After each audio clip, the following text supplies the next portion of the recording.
ತಹಸೀಲ್ದಾರ್ ಮುಖಾಂತರ ಮನವಿ ಪತ್ರವನ್ನು ಸಲ್ಲಿಸ್ತಾ ಇದ್ದೇವೆ. ನಮ್ಮ ಬೇಡಿಕೆಗಳು ಏನೇನಿದೆ ಅಂತಂದರೆ ಸುಮಾರು 13 ಬೇಡಿಕೆಗಳಿದೆ. ಪೊಲೀಸರು ಏಕಪಕ್ಷೀಯ ವರ್ತನೆಗಳಿಂದ ವಕೀಲರಿಗೆ ರಕ್ಷಣೆ ನೀಡಬೇಕು ಮತ್ತು ಅವೈಜ್ಞಾನಿಕ ಅಖಿಲ ಭಾರತ ಬಾರ್ ಕೌನ್ಸಿಲ್ AIB ರದ್ದುಪಡಿಸಬೇಕು. ಹಿರಿಯ ವಕೀಲರಿಗೆ 2 ವರ್ಷಗಳ ಕಾಲ ಮಾಸಿಕ 10,000 ಸ್ಟೈಪಂಡ್ ಅನ್ನು ಕೊಡಬೇಕಾಗುತ್ತೆ. ರಾಜ್ಯದ ಎಲ್ಲ ವಕೀಲರ ಸಂಘಗಳಿಗೆ ವರ್ಷಕ್ಕೆ 5 ಲಕ್ಷ ರೂಪಾಯಿಗಳನ್ನು ಬಿಡುಗಡೆ ಮಾಡಬೇಕು. ಹಾಗೂ ರಾಜ್ಯ ಸರ್ಕಾರವು ವಕೀಲರಿಗೆ ಕಡ್ಡಾಯವಾಗಿ ವೈದ್ಯಕೀಯ ಮತ್ತು ಜೀವ ವಿಮಾ ಸೌಲಭ್ಯವನ್ನು ಒದಗಿಸಬೇಕಾಗುತ್ತೆ. ಜಿಲ್ಲಾ ನ್ಯಾಯಾಲಯಗಳಲ್ಲಿ ಸಂಕೀರ್ಣಗಳ ವಕೀಲರ ಅಕಾಡೆಮಿಗಳನ್ನು ಸ್ಥಾಪಿಸಬೇಕು.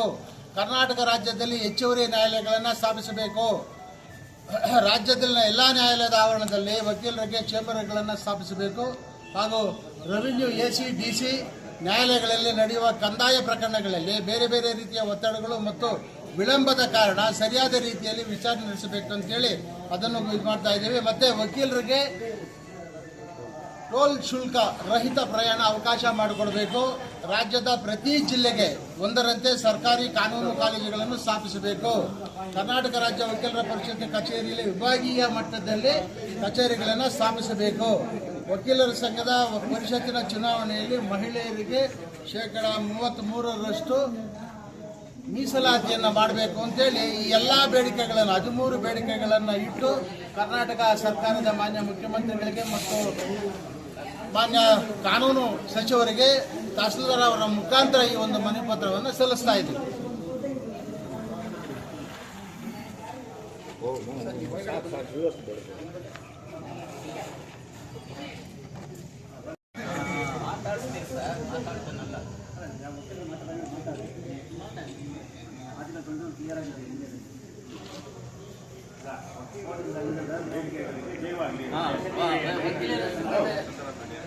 ಇವತ್ತು ನ್ಯಾಯಾಲಯದ ವಕೀಲರ ಸಂಘದ ಬೇಡಿಕೆಗಳಿಗೆ ಏನೇ ಬರಲಿ ಏನೇ ಬರಲಿ ಏನೇ ಬರಲಿ ವಕೀಲರ ಸಂಘದ ಬೇಡಿಕೆಗಳಿಗೆ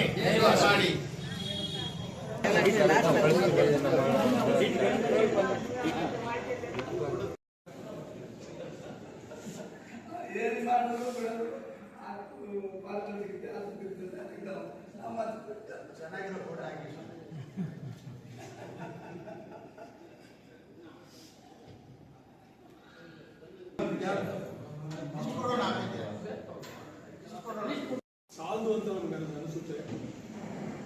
ನಮ್ಮ ಸರ್ಕಾರ ಹಳ್ಳಿಗೆ ಕಮ್ಯುನಿಕೇಶನ್ ಕೊಟ್ಟು ಹಳ್ಳಿಯಿಂದ ಪಲ್ಲಕ್ಕಿಗಳನ್ನು ಬರಲಿಕ್ಕೆ ನಾವು ಸಹಕಾರ ನೀಡಬೇಕು. ಮತ್ತು ಅದು ಅತಿ ಹೆಚ್ಚಿನ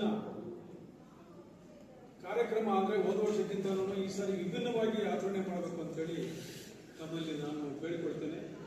ಜೊತೆಗೆ ಆ ದಿನ ನಮ್ಮ ಜನ ಹೆಚ್ಚಿಗೆ ನಮ್ಮ ಜನ ಹಳ್ಳಿಯಿಂದ ಇಲ್ಲಿಗೆ ಬಂದು ಹೆಚ್ಚಿಗೆ ಜನ ಅಟೆಂಡ್ ಆಗೋದಕ್ಕೆ ಸಹ ಪ್ರೋತ್ಸಾಹ ಕೊಡಬೇಕು ಅಂತೇಳಿ ತಮ್ಮಲ್ಲಿ ನಾನು ಮನವರಿಕೆ ಮಾಡಿಕೊಂಡ 2 ಮಾತನ್ನು ಹೇಳಿದ್ದೇನೆ.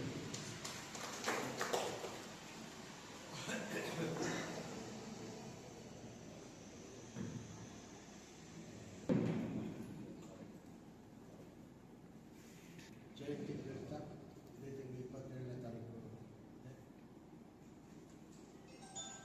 ನಾಡಬಂಧು ಕೆಂಪೇಗೌಡರ ಜಯಂತಿಯನ್ನು ನಾವು ಯಾವ ಥರ ನಡೆಸಬೇಕು ಅನ್ನೋದು ಪೂರ್ವಭಾವಿ ಸಭೆಯಲ್ಲಿ ಪಾಲ್ಗೊಂಡಿರ್ತಕ್ಕಂಥ ಜನಪ್ರಿಯ ಶಾಸಕರಾದಂಥ ನಮ್ಮ ಶಾಸಕರು ಬಂದ ಮೇಲೇ ಶುರುವಾಗಿ ಕೆಂಪೇಗೌಡ ಜಯಂತಿ. ಅದಕ್ಕೆ ಮೊದಲು ಮಾಡ್ತಾ ಇದ್ದು ದಾಖಲೆ ಇರಲಿಲ್ಲ. ಹಾಗಾಗಿ ವರ್ಷನೂ ಮಾಡ್ಕೊಂಡು ಬರ್ತಾ ಇದ್ದೀವಿ. ಈ ವರ್ಷ ಸಹ ಅದೇ ರೀತಿಯಾಗಿ ನಮ್ಮ ವೆಂಕಟೇಶ್ ಗೌಡರು, ನಮ್ಮ ವರದರಾಜ್ ಅವರು ಹೇಳಿದ ಹಾಗೆ ವಿಜೃಂಭಣೆಯಿಂದ ಮಾಡಬೇಕಾಗುತ್ತೆ. ಈ ಒಂದು ಸಂದರ್ಭದಲ್ಲಿ ನಮ್ಮ ತಾಲೂಕಿನ ಪ್ರಗತಿಪರ ರೈತರು ಯಾರಿದ್ದಾರೆ ಅಂತ ಗುರುತಿಸಿ ಒಂದಷ್ಟು ಜನಕ್ಕೆ ಸರ್ಕಾರದ ವತಿಯಿಂದ ಒಂದಷ್ಟು ಸನ್ಮಾನವನ್ನು ಮಾಡಬೇಕಾಗುತ್ತೆ. ಅದೇ ರೀತಿಯಾಗಿ ಪಲ್ಲಕ್ಕಿಗಳನ್ನು ಸಹ ಕಟ್ಟಿ ಕೆಂಪೇಗೌಡರ ಒಂದು ಪುತ್ಥಳಿಯನ್ನಿಟ್ಟು ಈ ಒಂದು ನಗರದ ಪ್ರಮುಖ ಬೀದಿಗಳಲ್ಲಿ ಮೆರವಣಿಗೆ ಮಾಡಬೇಕಾಗುತ್ತೆ.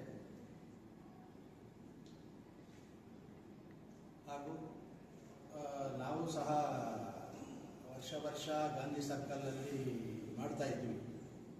ಅದ್ರ ಬಗ್ಗೆ ನಾಳೆ ಒಂದು ಮೀಟಿಂಗ್ ಕರೆದು ಸಭೆ ಕರೆದು ಅದ್ರ ಬಗ್ಗೆ ಅಲ್ಲಿ ಮಾಡಬಾರ್ದು ಅಂತ ತೀರ್ಮಾನ ತಗೊಂಡಿದ್ದೀವಿ. ಕಾರಣ ಏನು ಅಂತಂದರೆ ಸರ್ಕಾರದ ವತಿಯಿಂದ ಇಲ್ಲೇ ಮಾಡ್ತಾ ಇದ್ದೀವಿ. ಸರಿ, ಅದರಲ್ಲೇ ಪಾಲ್ಗೊಳ್ಳಬೇಕು ಮತ್ತು ಹಲವಾರು ಸಮಸ್ಯೆನೂ ಇದೆ. ಒಕ್ಕಲಿಗರ ಸಂಘದ ಒಂದು ಕಟ್ಟಡವನ್ನು ಸಹ ನಾವು ಕಟ್ತಾ ಇದ್ದೀವಿ. ಗ್ರೌಂಡ್ ಫ್ಲೋರ್ ಆಗಿದೆ, ಫಸ್ಟ್ ಫ್ಲೋರ್ ಆಗಿದೆ, ಸೆಕೆಂಡ್ ಫ್ಲೋರ್ಗೆ ಮೋಲ್ಡ್ ಆಗಬೇಕು. ಹಣಕಾಸಿನ ಸಮಸ್ಯೆ ತುಂಬಾ ಇದೆ. ಕಟ್ಟಡ ಪೂರ್ಣಗೊಳ್ಳಬೇಕಾದ್ರೆ ಅದು ಇದೆ. ಅಲ್ಲಿ ಒಂದು 20-25 ಸಾವಿರ ಆಗುತ್ತೆ ಸರ್ಕಲಲ್ಲಿ ಮಾಡಿದ್ರೆ. ಅದರ ಅದೇ ದುಡ್ಡನ್ನು ಒಂದು ಸಿಮೆಂಟ್ ತಗೊಂಡು ಅದಕ್ಕೆ ಕಟ್ಟಡ ನಿರ್ಮಾಣಕ್ಕೆ ಯೂಸ್ ಮಾಡ್ಕೋಬೇಕು ಅನ್ನೋದು ಒಂದು ಉದ್ದೇಶ ಇದೆ. ಒಂದು ಹತ್ತಿರದಲ್ಲಿ ಒಂದು ಮೀಟಿಂಗ್ ಕರೆದು ಅದನ್ನು ತೀರ್ಮಾನ ತಗೊಳ್ಬೇಕು. ಆದಷ್ಟು ಇಲ್ಲೇ ಮಾಡೋದಕ್ಕೆ ತೀರ್ಮಾನ ತಗೋಬೇಕು ಅಂತ ಅಂದ್ಕೊಂಡಿದ್ದೀವಿ. ಮತ್ತು ಆದಷ್ಟು ಏನು ಸರ್ಕಾರದ ಇಲಾಖೆಗಳು ಏನೇನಿದೆ ಅದರ ಒಂದು ಸಹಕಾರ ಬೇಕಾಗುತ್ತೆ. ಮುಖ್ಯವಾಗಿ ಶಾಸಕರ ಒಂದು ಸಹಕಾರ ಈ ಒಂದು ಕಾರ್ಯಕ್ರಮ ಯಶಸ್ವಿ ಆಗಬೇಕಾದ್ರೆ, ಒಂದಷ್ಟು ಜನ ಸೇರಬೇಕಾದ್ರೆ ಬೇಕಾಗುತ್ತೆ. ಆ ದಿನ ಯಾರಾದರೂ ಕೆಂಪೇಗೌಡರ ಬಗ್ಗೆ ಒಂದು ಉಪನ್ಯಾಸ ನೀಡೋದಕ್ಕೆ, ಒಂದಷ್ಟು ಸ್ಪೀಚ್ ಕೊಡೋದಕ್ಕೆ ಯಾರಾದರೂ ಕೆಂಪೇಗೌಡರ ಬಗ್ಗೆ ಒಂದಷ್ಟು ನುರಿತ ಒಬ್ಬ ವ್ಯಕ್ತಿಯನ್ನು, ರಿಸೋರ್ಸ್ ಪರ್ಸನ್ ಅವರನ್ನು ಸಹಕರಿಸಿದರೆ ಒಳ್ಳೆಯದಾಗುತ್ತೆ. ಹಾಗಾಗಿ ನಮ್ಮ ಸಮಾಜದ ಮುಖಂಡರು ಹಲವರು ಇದ್ದಾರೆ. ನಮ್ಮ ನೆಲ್ಲೂರು ಅಂತಕ್ಕಂಥ ರವಿ ಎಲ್ಲ ನಮ್ಮವರೆಲ್ಲ ಬಂದಿದ್ದಾರೆ. ಅವರು ಸಹ ಸಲಹೆಗಳನ್ನು ನೀಡಬಹುದು. ಮುಖ್ಯವಾಗಿ ಅಣ್ಣ ಇದ್ದಾರೆ, ನಮಗೆಲ್ಲ ಭೀಷ್ಮರಿದ್ದಂಗೆ ಅವರು. ಅಣ್ಣವರ ಸಲಹೆಗಳನ್ನು ತಗೊಂಡು ಅದನ್ನು ಕಾರ್ಯಕ್ರಮವನ್ನು ಯಶಸ್ವಿಗೊಳಿಸೋದಕ್ಕೆ ಅನುವು ಮಾಡಿಕೊಡ್ಬೇಕು ತಾಲೂಕು ಅಂತ ಹೇಳ್ತಾ ಈ ಎರಡು ಮಾತಾಡಲು ಅವಕಾಶ ಮಾಡಿಕೊಟ್ಟಂತ ತಮ್ಮೆಲ್ಲರೂ ವಂದಿಸಿ ಜೈ ಕರ್ನಾಟಕ. ಕೆಂಪೇಗೌಡರು ದೇಶಕ್ಕೆ ಏನು ಮಾಡಿದ್ದಾರೆ, ರಾಜ್ಯಕ್ಕೆ ಏನು ಮಾಡಿದ್ದಾರೆ ಅಂತ ಎಲ್ಲರಿಗೂ ಗೊತ್ತಾಗಬೇಕು. ಮತ್ತು ಅವರು ಯಾವುದೇ ಒಂದು ಸಮುದಾಯಕ್ಕೂ ಸ್ವಂತ ಅಲ್ಲ, ಎಲ್ಲರಿಗೂ ಸ್ವಂತ. ಅವರು ಬಂದ್ಬಿಟ್ಟು ಇಲ್ಲ ಹೇಳಿದ್ರೆ ಬರೀ ಬೆಂಗಳೂರನ್ನ ಮಾತ್ರ ಅವರು ಸೃಷ್ಟಿ ಮಾಡಿಲ್ಲ. ನಮ್ಮ ಕೆರೆ ಕಟ್ಟೆ ಸೃಷ್ಟಿ, ನಮ್ಮ ರೈತರಿಗೆ ಏನೇನು ಮಾಡಬೇಕು ಅದೆಲ್ಲ ಬಂದ್ಬಿಟ್ಟು ಅವ್ರು ಇಲ್ಲಾಂದರೆ ಇವತ್ತು ರೈತರು ಈ ಥರ ಬದುಕಕ್ಕೆ ಸಾಧ್ಯ ಇಲ್ಲ.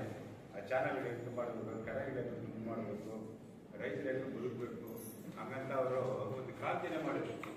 ಅಂತ ನಾಡು ಕುರುಬ ಕೆಂಪೇಗೌಡರ ನಮ್ಮನ್ನು ನಾವು ಅವ್ರನ್ನ ಬಂದ್ಬಿಟ್ಟು ದೇವರ ಪೂಜೆ ಮಾಡಬೇಕು. ನಾವು ಇಂಟ್ರೆಸ್ಟ್ ತಗೊಂಡು ಒಳ್ಳೆ ರೀತಿಯಲ್ಲಿ ಮಾಡಬೇಕು. ಇನ್ನೊಂದು ನಮ್ಮದು ಇದರಲ್ಲಿ ಎಲ್ಲ ಸಮುದಾಯದಲ್ಲಿ ಎಲ್ಲ ಮುಖಂಡರು ಎಲ್ಲರಿಗೂ ಏನು ಗೌರವ ಕೊಡಬೇಕು. ನಮ್ಮ ಮೇಡಮ್ ಬಂದಮೇಲೆ MLA ಮೇಡಮ್ ಬಂದಮೇಲೆ ತುಂಬ ಅದ್ದೂರಿಯಾಗಿ ಮಾಡ್ತಾ ಇದ್ದಾರೆ. ನನ್ನದು ಒಂದು ರಿಕ್ವೆಸ್ಟು, ನೀವು ಯಾರಾದರೂ ಬೈದ್ರೂ ಸರಿ, ನನಗೆ ಯಾವುದೇ ಒಂದು ಕಾರ್ಯಕ್ರಮ ಕೆಳಗಡೆಯಿಂದ ಮೇಲೆ ಹೋದರೆ ಯಾವುದೇ ಸಕ್ಸಸ್ ಇಲ್ಲ. ಇಲ್ಲಿಂದ ಅಲ್ಲಿ ಮೇಲೆ ಹೋದರೆ ಸಕ್ಸಸ್ ಇಲ್ಲ. ದಯವಿಟ್ಟು ನಮ್ಮ ಮುನ್ಸಿಪಾಲಿಟಿ ಆಫೀಸ್ ಸ್ಟೇಡಿಯಂನಿಂದ ಅಲ್ಲಿ ಬಂದ್ರೇ, ಅಲ್ಲಿ ಕೆಳಗಡೆಯಿಂದ ಮೇಲೆಯಿಂದ ಕೆಳಗಡೆ ಬಂದ್ರೇ ಅದಕ್ಕೊಂದು ಸಕ್ಸಸ್ ಇದೆ, ಅರ್ಥನೂ ಇದೆ.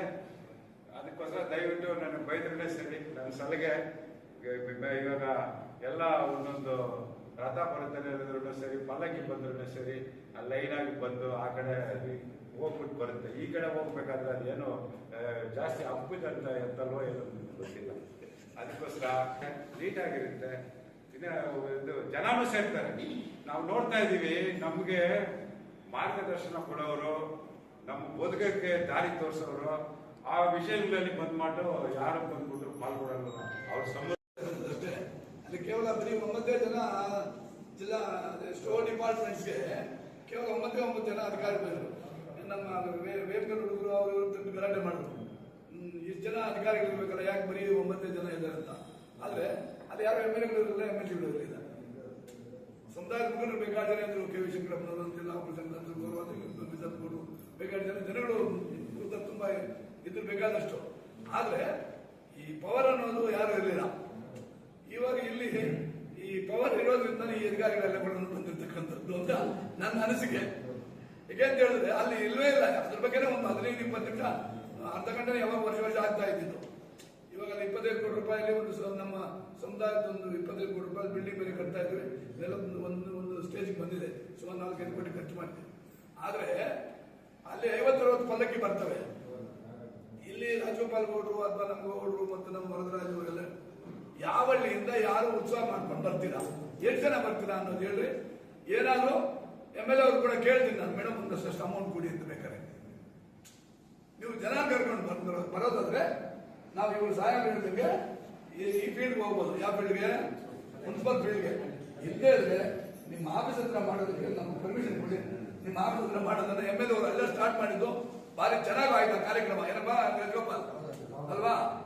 ಹಾಗೆ ಅದೇ ಶುರುವಾಗಿದ್ದು ನಿಮ್ಮ ಆಫೀಸ್ ಹತ್ರ, ಮುನ್ಸಿಪಲ್ ಆಫೀಸ್ ಹತ್ರ ಚೆನ್ನಾಗಿದೆ. ಅದನ್ನು ನೀವು ಬೇಕಾದ್ರೆ ಅಲ್ಲಿ ಪರ್ಮಿಷನ್ ಕೊಡಿ, ಅಲ್ಲಿಂದ ಪ್ರಾರಂಭ ಮಾಡಿ. ಜೊತೆಗೆ ನಾವು ಜನಸಂಖ್ಯೆ ನಮ್ದು ಕಮ್ಮಿ ಇರೋದ್ರಿಂದ ನಾವು ಹೆಚ್ಚಿನ ಜನಸಂಖ್ಯೆ ಸೇರೋದಿಲ್ಲ. ನಾವು ಯಾರೋ ಬರ್ಲಿ ಅಂದ್ರೆ ಯಾರು ಬರ್ತಾರೆ? ಸಮುದಾಯದವರೇ ಬರದೇ ಇದ್ರೆ ಬೇರೆ ಯಾರು ಬರೋದು ಅಷ್ಟೊಂದು ಇದಾಗಿರೋದಿಲ್ಲ. ಆದ್ರಿಂದ ಏನು MLA ಅವರು ಮಾಡ್ತಾರೆ ಅದು ಸಂತೋಷ. ವರ್ಷ ಏನು ರೈತರಿಗೆ ಸನ್ಮಾನ ಅಂತ ನಮ್ಮ ರಾಜಗೋಪಾಲ್ ಗೌಡರು ಹೇಳೋದನ್ನ ನಾನು ಸ್ವಲ್ಪ ಪರಿವರ್ತನೆ ಮಾಡಿ BO ಡಿಪಾರ್ಟ್ಮೆಂಟ್ ಇಂದ SSLC ಮತ್ತು PUC ಮಕ್ಕಳು ಯಾರಾದ್ರೂ ಒಕ್ಕಲು ಜನಾಂಗಕ್ಕೆ ಸೇರಿರ್ತಕ್ಕಂಥವ್ರು ಹೆಚ್ಚು ಅಂಕಗಳು ನಾವು ಅಲ್ಲಿ ಭಾಗವಹಿಸುವಂತ ಕಮಿಟಿಯನ್ನ ಮಾಡಿ ಗ್ರಾಮೀಣ ಭಾಗದಲ್ಲಿ ಮಾಡಿದ್ರು ಸಂತೋಷನೇ, ನಗರ ಭಾಗದಲ್ಲಿ ಮಾಡಿದ್ರು ಸಂತೋಷನೇ. ಇಡೀ ರಾಜ್ಯದಲ್ಲಿ ಮಾದರಿ ಆಗಿರುವಂತ ಒಂದು ಊರನ್ನ, ನಾಡನ್ನ ಕಟ್ಟಿರುವಂತವರು ನಾಡಕರು. ಅವರಿಗೆ ವಿಶೇಷವಾಗಿ ನಾವು ನೋಡಿದಾಗ ಅವ್ರಿಗೆ ಎಂತ ದೂರದೃಷ್ಟಿ ಅಂದ್ರೆ, ಇವತ್ತು ಏನ್ ಟೆಕ್ನಾಲಜಿ ಅವ್ರ ಮುಂದೆ ಏನು ಪ್ರಯೋಜನ ಇಲ್ಲ. ಕೆರೆ ಕಟ್ತಾ ಇದ್ರ, ನಾಡನ್ನ ಕಟ್ತಾ ಇದ್ರ, ಹೇಗೆ ಏನೇನ್ ಇರ್ಬೇಕು, ಯಾವ್ಯಾವ ದಿಕ್ಕುಗಳಲ್ಲಿ ಯಾವ್ಯಾವ ತರ ಮಾಡ್ಬೇಕು ಅಂತಂದಾಗ ತುಂಬಾ ಅನುಭವ. ಮಹಾರಾಜರ ಕೆಳಗಡೆ ಅವ್ರ ತಂದೆಯವರು ಕೆಲಸ ಮಾಡ್ಕೊಂಡು ಬಂದಿದ್ದಂಥವ್ರು, ಅನುಭವ ಇದ್ದಂಥವ್ರು. ಬೆಂಗಳೂರಲ್ಲಿ ಜನಿಸಿದ್ರು ಕೂಡ ಮಹಾರಾಜರಿಂದ ಪ್ರಶಂಸೆ ಪಡೆದು ಮತ್ತೆ ನಾಡನ್ನ, ಬೆಂಗಳೂರನ್ನ ಕಟ್ಟಿ ಮತ್ತೆ ಇಡೀ ದೇಶನ ಆಕರ್ಷಿಸುವಂತ ನಾಡನ್ನ, ಬೆಂಗಳೂರನ್ನ ಕಟ್ಟಿ ಕೆಂಪೇಗೌಡ ನಗರ ಅಂತ ಹೇಳ್ತಾರೆ. ಅದನ್ನ ಬೇರೆ ಕಂಟ್ರೀಸ್ ಅಲ್ಲಿ ಗಾರ್ಡನ್ ಸಿಟಿ ಅಂತ ಹೇಳ್ತಾ ಇದ್ರು. ಅಂದ್ರೆ ಅಷ್ಟು ಹಸಿರು ಇರುವಂಗೆ ಅವರು ಆ ರೀತಿ ನಗರವನ್ನ ಕಟ್ಟಿದ್ರು. ಅಷ್ಟು ಪ್ರೀ ಪ್ಲಾನ್ ಒಂದು ಬೆಂಗಳೂರು ಪಟ್ಟಣವನ್ನ ಈ ರೀತಿ ಅಂದ್ರೆ ಆರ್ಕಿಟೆಕ್ಟ್ ಅಂತಾರೆ. ಆ ತರ ಎಲ್ಲ ಅವರಿಗೆ ಒಂದು ಗೌರವನ ತೋರಿಸ್ತಾ ಬರ್ತಾರೆ. ಅವೆಲ್ಲ ಅವ್ರ ತಂದೆಯಿಂದಾನು. ಮತ್ತೆ ಅವರು ಬಹಳ ವರ್ಷಗಳ ಕಾಲ ಏನು ಇದನ್ನ ಸುಂಕವನ್ನ ವಸೂಲು ಮಾಡ್ತಾ ಇದ್ದಾರೆ ಮಹಾರಾಜರಿಗೆ. ಆಮೇಲೆ ಪಾಳ್ಯಗಾರರಾಗಿರ್ತಾರೆ ಅವ್ರ ತಂದೆಯವರು ಕೂಡ. ಈ ಥರದ್ದೆಲ್ಲ ಅವರಿಗೆ ಒಂದು ಕಡೆ ಮಹಾರಾಜರ ಹತ್ರ ಯಾವ ರೀತಿ ಆ ಕೆಲಸವನ್ನ ಮಾಡಬೇಕು, ಒಂದು ನಾಡು ಹೆಂಗಿರ್ಬೇಕು, ಅಣೆಕಟ್ಟು ಹೆಂಗಿರ್ಬೇಕು, ಕೆರೆಗಳು ಹೇಗಿರ್ಬೇಕಂದ್ರೆ ಬೆಂಗಳೂರಿಗೆ ಮೂಲವಾಗಿರುವಂತ ನೀರು ಇರಲಿಲ್ಲ, ನದಿ ಮೂಲಗಳಿರಲಿಲ್ಲ ಬೆಂಗಳೂರಿಗೂ ಕೂಡ. ಹೇಗೆ ನಾವು ಕೋಲಾರ ಅವರು ನಮಗೆ ನದಿ ಮೂಲ ಇಲ್ಲ, ರೈತರು ಒಳ್ಳೆ ರೈತರು, ಇಡೀ ದೇಶ ನೋಡುವಂತ ರೈತರು, ಇಡೀ ರಾಜ್ಯದಲ್ಲಿ ಒಳ್ಳೆ ಟೊಮೊಟೊ ಬೆಳೆದಿದ್ದಾರೆ ಅಂದ್ರೆ ಕೋಲಾರಕ್ಕೆ ಬರಬೇಕು, ಮಾವು ಬೆಳೆದಿದ್ದೀವಿ ಅಂದ್ರೆ ಕೋಲಾರಕ್ಕೆ ಬರಬೇಕು, ತರಕಾರಿ ಬೆಳೆದಿದ್ದೀವಿ ಅಂದ್ರೆ ಕೋಲಾರಕ್ಕೆ ಬರಬೇಕು. ಅದರಲ್ಲೇನು ರೇಷ್ಮೆ ಬೆಳೆದಿದ್ದೀವಿ ಅಂದ್ರೆ ಕೋಲಾರ ಕಡೆ ನೋಡ್ಬೇಕು. ಇಷ್ಟೆಲ್ಲ ಆದ್ಮೇಲೆ ಹಾಲು ಉತ್ಪಾದನೆ ಅಂದ್ರೆ ಎಲ್ಲಾದ್ರೂ ಇದೀವಿ ಅಂದ್ರೆ ನಾವೇ ಮೊದಲನೇ ಅಥವಾ 2ನೇ ಸ್ಥಾನದಲ್ಲಿ, ಮೊದಲನೇದಿಲ್ಲ ಅಂದ್ರೆ 2ನೇ ಈ ದಿನಗಳಲ್ಲಿ. ಆತರ ಆ ಮಟ್ಟಕ್ಕೆ ರೈತರಲ್ಲಿ ಆ ವೈವಿಧ್ಯತೆ ಮತ್ತೆ ಪಾರಂಪರಿಕ ಕೃಷಿ ಅವೆಲ್ಲ ಮೈಗೂಡಿಸ್ಕೊಂಡಿದ್ದಾರೆ. ಅದೇನು ವಿದ್ಯೆಯಿಂದ ಕಲ್ತಿದ್ದಲ್ಲ, ಅವರಿಗೆ ಅದು ಮೈಗೂಡಿಸ್ಕೊಳ್ಳುವಂತ ಕಲೆ ನಮ್ಮಲ್ಲಿ ಇದೆ. ಅಂದ್ರೆ ವಿಶೇಷವಾಗಿರೋ ಗುಣಲಕ್ಷಣಗಳಿದೆ ಅಂತ ಅಂದ್ಬಿಟ್ಟು ಅದೇ ತರ ಬೆಂಗಳೂರು ಸುತ್ತಮುತ್ತಲೂ ಕೂಡ ಅದೇ ತರ ಒಂದು ವಾತಾವರಣ. ನದಿ ಮೂಲ ಇಲ್ಲ. ಹೇಗೆ ನಾನು ನನ್ನ ನಗರವನ್ನ ಕಟ್ಟಬೇಕು ಅಂತ ದೂರದೃಷ್ಟಿ ಮಾಡಿದ್ರೆ ಎಲ್ಲ ಕಡೆ ಅಣೆಕಟ್ಟೆಗಳನ್ನ ಕಟ್ತಾ, ಕೆರೆಗಳನ್ನ ಜೀರ್ಣೋದ್ಧಾರ ಮಾಡ್ತಾ ಆ ತರ ಒಂದು ದೂರದೃಷ್ಟಿಯಿಂದ ಕಟ್ಟಿ ಬೆಳೆಸಿದ್ದಾರೆ. ಯಾವ ಮಟ್ಟಕ್ಕೆ ಬೆಳೆಸಿದ್ದಾರೆ ಅಂದ್ರೆ ಇಡೀ ದೇಶದಲ್ಲಿರುವಂತ ಎಲ್ಲರಿಗೂ ಕೂಡ 1 ಕೋಟಿ ಜನಸಂಖ್ಯೆ ಇವತ್ತು ಹೋಗಿರ್ಲಿಲ್ಲ. ಈಗ ಇಡೀ ರಾಜ್ಯದಲ್ಲಿ 3ನೇ 1 ಭಾಗ ಜನಸಂಖ್ಯೆ ಬೆಂಗಳೂರಿನಲ್ಲಿ ವಾಸ ಮಾಡ್ತಾರೆ. ಎಂತ ಅವರು ಓದಿರೋರು ಓದಿಲ್ಲದೆ ಇರೋರು ಆ ನಗರಕ್ಕೆ ಕಾಲಿಟ್ಟ ಮೇಲೆ ಕೆಲಸ ಸಿಗುತ್ತೆ, ಮನೆಯಲ್ಲಿ ಇಬ್ಬರಿಗೂ ಕೆಲಸ ಸಿಕ್ಕಿರುತ್ತೆ, ಅವ್ರ ಜೀವನ ನಡ್ಕೊಂಡು ಹೋಗುತ್ತೆ, ಬಾಡಿಗೆ ಕಟ್ತಾರೆ. ಒಂದೊಂದ್ಸತಿ ನಾವು ಸ್ವಂತ ಮನೆ ಇಟ್ಕೊಂಡು ಎಲ್ಲ ಆದಾಯ ಮೂಲಗಳು ಇಟ್ಕೊಂಡು ಒಂದೊಂದು ದಿನ ಕಷ್ಟಕ್ಕೆ ಸಿಗುತ್ತೀವಿ. ಯಾವುದೋ ರಾಜ್ಯ ಬಿಟ್ಟು ಬಂದಿರ್ತಾರೆ. ಎಷ್ಟೋ ಇಡೀ ಕರ್ನಾಟಕದವ್ರಿಗೆ ಆಶ್ರಯ ಆಗಿಲ್ಲ, ಹೊರ ರಾಜ್ಯದಿಂದ ಬಂದಿರುವಂಥವ್ರಿಗೆ ಅನ್ನ ಸಿಗುವಂತ ನೆಲೆ ಆಗಿದೆ. ಎಷ್ಟೋ ಲಕ್ಷಗಳು ಜನ ಕೆಲಸ ಮಾಡ್ತಾರೆ. ಯಾವ್ಯಾವುದೋ company, IT company, software company, ಹೆಸರಾಂತ ಬೇರೆ ಬೇರೆ ದೇಶಗಳಲ್ಲಿರುವಂಥ ಇನ್ವೆಸ್ಟರ್ಸ್ ಕೂಡ ಬೆಂಗಳೂರಲ್ಲಿ ಬಂದು ಬಂಡವಾಳ ಹಾಕಿ ಎಷ್ಟೋ ಲಕ್ಷ ಕೋಟಿ ಬೆಂಗಳೂರಲ್ಲಿ ಬಂಡವಾಳ ಹಾಕಿದ್ದಾರೆ ಅಂತ ಸ್ಟ್ಯಾಟಿಸ್ಟಿಕ್ಸ್ ತೆಗೆದು. ಯಾಕೆ ನನಗೆ ಈ ವಿಚಾರ ಎಲ್ಲ ಗೊತ್ತಾಯಿತು ಅಂತಂದರೆ, ನನ್ನ ಕ್ಷೇತ್ರದಲ್ಲಿ ನಾವು ಇಂಡಸ್ಟ್ರಿಯಲ್ ಟೌನ್ಶಿಪ್ಗೆ ರಿಜಿಸ್ಟರ್ ಮಾಡಿದ್ದಾರೆ ಅಂತ ಒಂದು 2-3 ಕಂಪ್ನಿ ಮಾಡಿದ್ದಾರೆ ಅಂತ ನನಗೆ ಆ ಮಾಹಿತಿ ಕೊಡೋಕ್ಕೆ ನನಗೆ ಉದ್ಯೋಗ ಮಿತ್ರ ಅಲ್ಲಿ MD ಅವರು ಕರೆದಾಗ ಅವ್ರು ಹಾಗೆ ಹೇಳ್ತಾ ಬೆಂಗಳೂರಲ್ಲಿ ಎಷ್ಟು ಲಕ್ಷ ಕೋಟಿ ಬಂಡವಾಳ ಬೇರೆ ಬೇರೆಯವರು ಇನ್ವೆಸ್ಟ್ ಮಾಡಿದ್ದಾರೆ, ಅದರಿಂದ ಯಾವ ಥರ ಅವರಿಗೆ ಉದ್ಯೋಗ ಸೃಷ್ಟಿ ಆಗುತ್ತೆ, ಮತ್ತು ಅವ್ರದ್ದು ಎವ್ರಿ ಇಯರ್ ಏನೆಲ್ಲ ಆ ಥರದ್ದು ಇರುತ್ತೆ, ಕಂಪನೀಸ್ ಇನ್ವೆಸ್ಟ್ ಮಾಡಾದ್ಮೇಲೆ ಅವ್ರದ್ದು ಏನೆಲ್ಲ ನಮ್ಮ ಜೊತೆ MOU ಇರುತ್ತೆ, ನಾವು ಅವ್ರಿಗೆ ಏನೆಲ್ಲ ಫೆಸಿಲಿಟೀಸ್ ಕೊಡಬೇಕು ಅನ್ನೋಂಥ ವಿಚಾರದಲ್ಲಿ ನನಗೆ ಮಾರ್ಗದರ್ಶನ ಕೊಡ್ತಾ ಇರ್ತೀನಿ. ನಗರನ ಏನು ನೋಡ್ತಾರೆ ಅಂತ ಅಂದ್ಬಿಟ್ಟು, ಅವಾಗ ನಗರದಲ್ಲಿ ಬಂದಾಗ ರೋಡ್ಸ್ ನೋಡ್ತಾರೆ, ಪಾರ್ಕ್ಸ್ ನೋಡ್ತಾರೆ, ಸೇಫ್ಟಿ ಮೆಷರ್ಸ್ ನೋಡ್ತಾರೆ, ಇವೆಲ್ಲಾನು ದೂರದೃಷ್ಟಿ ಇಟ್ಕೊಂಡು ಮಾಡಿದ್ದಕ್ಕೆ ಇವತ್ತು 100 ವರ್ಷಗಳು ಕಳೆದ ಮೇಲೂ ಕೂಡ ಇಷ್ಟು ಬಂಡವಾಳ ಇನ್ವೆಸ್ಟ್ ಮಾಡೋ ಅಂಥವ್ರು ಹುಡ್ಕೊಂಡು ಈ ನೆಲೆಗೆ ಕಾಲಿಡ್ತಾ ಇದ್ದಾರೆ ಅಂತ ಹೇಳಿದಾಗ ಭಾಳ ಹೆಮ್ಮೆ ಆಯಿತು.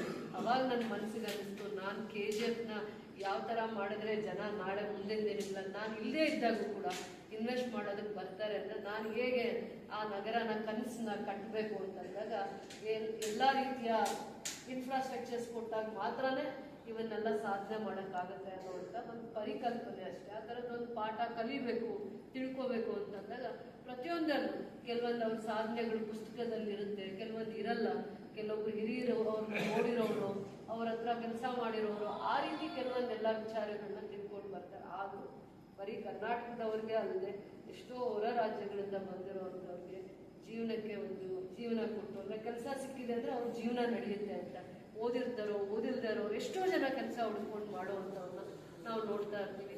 ಅಂತ ನಾಡನ್ನು ಕಟ್ಟಿರೋ ನಾಡಪ್ರಭುವನ್ನು ಹೇಗೆ ಆಚರಣೆ ಮಾಡಿದ್ರು ಕೂಡ ಅದು ಕಡಿಮೆನೇ ಅಂತಾನೆ ಒಂದೊಂದ್ಸತಿ ಅನಿಸುತ್ತೆ.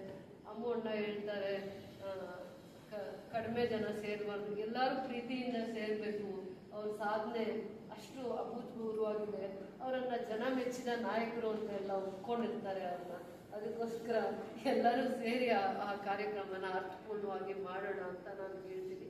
ನೀವು ಏನು ಸಲಹೆ ಸೂಚನೆಗಳನ್ನು ಕೊಡ್ತೀರಾ, ಸರ್ಕಾರ ಹೀಗೆ ಮಾಡುತ್ತೆ ಹಾಗೆ ಮಾಡುತ್ತೆ ಅನ್ನೋದಲ್ಲ, ನಮ್ಮ ಮನಸ್ಸಿಗೆ ಒಂದು ಇಚ್ಛಾಶಕ್ತಿ ಇದೆ, ನಾವಿಂಥ ಕಾರ್ಯಕ್ರಮ ಹೀಗೆ ಮಾಡೋಣ, ಇನ್ನೂ ಒಂದ್ಸತಿ ಸರ್ಕಾರಿ ಕಾರ್ಯಕ್ರಮ ಬಿಟ್ಟು ಇನ್ನೂ ಒಂದು ಮಾಡಬೇಕು ಅಂದರೆ ಅದು ಮಾಡಿ, ಬಟ್ ಈ ಕಾರ್ಯಕ್ರಮವನ್ನು ಯಶಸ್ವಿ ಮಾಡೋದಕ್ಕೆ ನನ್ನ ಪಾತ್ರ ಏನಿರಬೇಕು, ನೀವೆಲ್ಲ ಏನೆಲ್ಲ ಜವಾಬ್ದಾರಿ ತಗೊಂತೀರಾ, ಮೊದಲಾದ್ರೆ 1 ವಾರ ಮುಂಚೆ ಮಾಡಿದ್ದೀರಾ, 10 ದಿನ ಮುಂಚೆ ಮಾಡಿದ್ದೀರಾ ಅಂತ ಅದೇ ಒಂದು ಚರ್ಚೆ ಆಗ್ತಾ ಇತ್ತು.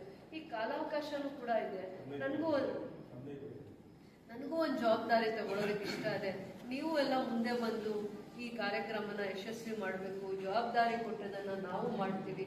2 ಕಡೆ ಕಾರ್ಯಕ್ರಮ ಮಾಡಿದ್ರು ನಮಗೇನು, ಜಿಲ್ಲಾ ಹಂತದಲ್ಲಿ ಮಾಡಲಿ, ನಮ್ಮ ಹಂತದಲ್ಲಿ ನಮ್ಮ ತಾಲೂಕು ಹಂತದಲ್ಲೂ ಕೂಡ ನಾವು ಈ ಕಾರ್ಯಕ್ರಮನ ಯಶಸ್ವಿಯಾಗಿ ಅರ್ಥಪೂರ್ಣವಾಗಿ ಮಾಡೋಣ. ಜಾಗದ ವಿಚಾರವಾಗಿ ಕಳೆದ ಸತಿ ಚರ್ಚೆ ಆಗಿತ್ತು. ಆ ಜಾಗ ಗುರ್ತು ಮಾಡಿರುವಂಥದ್ದು ನೀವೆಲ್ಲ ನೋಡಿ ಒಪ್ಪಿಗೆ ಆಗಿದೆ ಅಂತ ಹೇಳ್ತಾ ಇದ್ದಾರೆ. ಸರ್ಕಾರಕ್ಕೆ ಒಂದು ಮಾಹಿತಿ ಕೊಡೋದು ಅಷ್ಟೇ ಇದೆ, ಎಷ್ಟು ಜಾಗ ಒಂದು ನಾವು ಅಲಾಟ್ ಮಾಡಲಿಕ್ಕೆ ಅವಕಾಶ ಇದೆ ಅನ್ನೋದನ್ನ ಒಂದು ಇದು ತಗೊಳ್ಬೋದು. ಅದಾದ್ಮೇಲೆ ನಿಮ್ಮ ಏನು ಬೇಡಿಕೆಗಳಿದಾವೆ ಅಷ್ಟು ಜಾಗ ಕೊಡೋದಕ್ಕೆ ನಮಗೆ ಮನಸ್ಸಿದೆ, ಆದರೆ ಗೈಡ್ಲೈನ್ಸ್ ಏನಾದರೂ ಫಾಲೋ ಮಾಡಬೇಕಂದ್ರೆ ಒಂದು ಕ್ಲಾರಿಫಿಕೇಶನ್ ತಗೊಂಡಿದ್ದಿಲ್ಲ DC ಹಂತದಲ್ಲೂ. ಆ ಥರ ಜಾಗ ನೋಡಿರೋ ಅಂಥದ್ದನ್ನು ಒಪ್ಕೊಂಡಿದ್ದಾರೆ ಅಂತ ಕೂಡ ಹೇಳ್ತಾ ಇದ್ದಾರೆ. ಅದರ ಬಗ್ಗೆ ಮಾಹಿತಿ ಇದೆ. ಅದಾದ್ಮೇಲೆ ಬರೋ ಅಂಥ ದಿನಗಳಲ್ಲಿ ಅಲ್ಲಿ ಕೂಡ ಏನು ಬರಬೇಕು, ಹೇಗೆ ಮಾಡಬೇಕು ಅನ್ನೋವಂಥದ್ದು ನಿಮ್ಮ ಸಲಹೆ ಸೂಚನೆಗಳನ್ನು ತಗೊಂಡೇ ಮಾಡುವಂಥದ್ದಿರುತ್ತೆ. ಕಾರ್ಯಕ್ರಮ ಅರ್ಥಪೂರ್ಣವಾಗಿರಲಿ, ಅದ್ರ ಬಗ್ಗೆ ವಿಚಾರ ಏನು ಹೇಳ್ತಾರೆ, ಅವ್ರ ಬಗ್ಗೆ ಏನು ಅದ್ರ ಬಗ್ಗೆ ಅನುಭವ ಇರುವಂಥವ್ರು ಮತ್ತೆ ಬರಲಿ. ಮತ್ತೆ ಆ ದಿನ ನಿಮ್ಮಿಬ್ಬರ ಚರ್ಚೆ ಆಗಿ ರೈತನ್ನ, ಪ್ರಗತಿಪರ ರೈತನ್ನ ನೀವು ಸನ್ಮಾನ ಮಾಡ್ತೀರಾ, ಅಥವಾ ಮಕ್ಕಳು ಓದಿರೋವಂಥವ್ರು SSLC ಅಥವಾ PUCಯಲ್ಲಿ ಒಳ್ಳೆ ಅಂಕಗಳನ್ನು ಗಳಿಸಿರುವಂಥ ಮಕ್ಕಳನ್ನ ಆ ದಿನ ಪ್ರೋತ್ಸಾಹ ಕೊಡೋಣ ಅನ್ನುವಂಥದ್ದು ನೀವು ಕನ್ಕ್ಲೂಷನ್ ಕೊಟ್ಟರೆ ನೀವು ಅದೇ ರೀತಿ ನಾವು ನಡ್ಕೋತೀವಿ ಅಂತ ಹೇಳ್ತಾ ಕಾರ್ಯಕ್ರಮನ ಎಷ್ಟು ಅದ್ಭುತವಾಗಿ ಮಾಡೋಣ, ಖುಷಿಯಾಗಿ ಮಾಡೋಣ. ಇಲ್ಲೆಲ್ಲ ನಗರ ಭಾಗದಲ್ಲಿ ಆ ಸಡಗರದ ವಾತಾವರಣ, ಕಲಾ ತಂಡನ ಕರೆಸೋಣ, ಅದರ ವೈಭವನೇ ಬೇರೆ. ಆ ಒಂದು ನೋಡ್ಲಿಕ್ಕೂ ಚೆನ್ನಾಗಿರ್ಬೇಕು, ಎಲ್ಲರ ಮನಸ್ಸು ಸಮಾಧಾನ ಆಗಬೇಕು, ತುಂಬ ಚೆನ್ನಾಗಿ ಕಾರ್ಯಕ್ರಮ ಮಾಡಿದ್ದೀವಿ ಅಂತ. ಆ ಮಟ್ಟಕ್ಕೆ ನಿಮ್ಗೆ ಏನೇ ಸಲಹೆ ಸೂಚನೆ ಇದ್ರು ಖಂಡಿತ ಮಾಡೋಣ. ಎಲ್ಲ ಇಲಾಖೆಗಳ ಜವಾಬ್ದಾರಿ ನಾನು ಸೇರಿ ನಾವು ಆ ಕಾರ್ಯಕ್ರಮನ ಯಶಸ್ವಿ ಮಾಡೋದಕ್ಕೆ ನಿಮ್ಮೆಲ್ಲ ಸಲಹೆಗಳನ್ನು ತಗೊಂಡು ಗೌರವವಾದ ರೀತಿಯಲ್ಲಿ ನಡ್ಕೋತೀವಿ ಅಂತ ಎಲ್ಲ ರೂಪುರೇಷೆಗಳನ್ನ ಪ್ಲಾನ್ ಮಾಡಿಕೊಂಡು ಆ ಕಾರ್ಯಕ್ರಮನ ಯಶಸ್ವಿ ಮಾಡಬೇಕು. ಎಲ್ಲೆಲ್ಲಿ ಯಾರ್ಯಾರಿಗೆ ಹೇಳಬೇಕು ಆ ಥರದ್ದೆಲ್ಲ ಒಬ್ಬೊಬ್ಬರು ಜವಾಬ್ದಾರಿ ತಗೊಂಡಾಗ 15 ದಿನ ಸಾಕಷ್ಟು ಕಾಲಾವಕಾಶನೂ ಇರೋದ್ರಿಂದ ಅರ್ಥಪೂರ್ಣವಾಗೂ ನಾವು ಕಾರ್ಯಕ್ರಮನ ಮಾಡ್ಬೋದು. ಬಿಫೋರಾಗಿ ಲೆಟರ್ ಕೊಟ್ಟರೆ